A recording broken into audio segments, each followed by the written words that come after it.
Bismillahirrahmanirrahim. Kita tidak bisa memastikan ya bahwa Siti Khadijah agamanya apa, Nabi Muhammad apa. Tapi dari agama yang ada pada waktu itu, kalau kita mengandai Khadijah itu Yahudi, kayaknya nggak jauh kemungkinannya kok.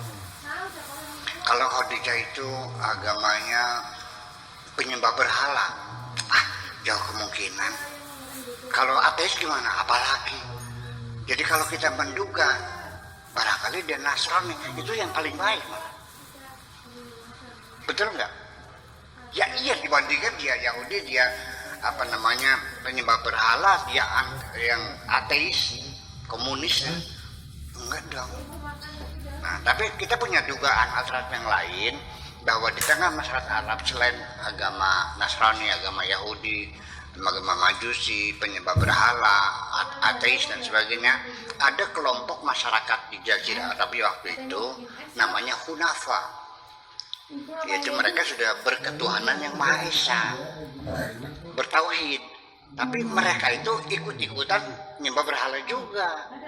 Ketika ditanya, kenapa kau ikut menyembah berhala?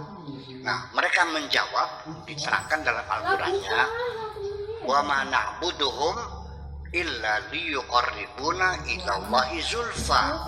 Mereka menjawab, kami tidak menyembah berhala, itu hanya mediator saja untuk mendekatkan diri kepada Allah. Jadi mereka tidak menyembah berhala, hanya untuk mendekatkan diri.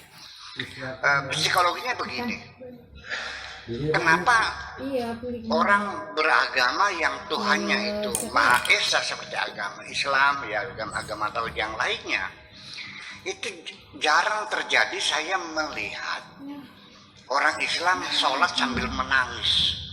Jarang, itu pun sekali-kali di Mekah barangkali ya, itu keterharuan saya juga pernah keterharuan saya. Jarang sekali. Tapi ketika Tuhannya berbentuk tempeko, itu khusyuk banget sholatnya. Sambil mau nangis, sambil merintih-rintih. Tahu nggak apa sebabnya? Karena Tuhanmu nggak kelihatan. Dan mereka yang bertepekong, Tuhannya kelihatan. Jadi sholatnya lebih khusyuk. Nah, saya kira yang logis seperti itu. Kelompok Hunafa itu menyembah berhala itu tidak meminta kepada berhala, tidak menyembah berhala, hanya sebagai mediator saja supaya sholatnya dia, ya ibadah mereka kepada Allah itu lebih terkonsentrasi, lebih khusyuk. Terlihat berhalanya, tapi bukan pada berhalanya, begitulah kira-kira. Jadi itu yang paling mungkin sekali kita menduga, ya mungkin agamanya Hunafa. Bagaimana sholatnya ya kita nggak tahu.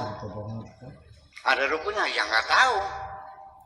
Apa cukup dengan angkat tangan saja? Ya enggak, kita nggak tahu. Karena tidak ada sumber berita yang menjelaskan secara pasti semacam itu. Kemudian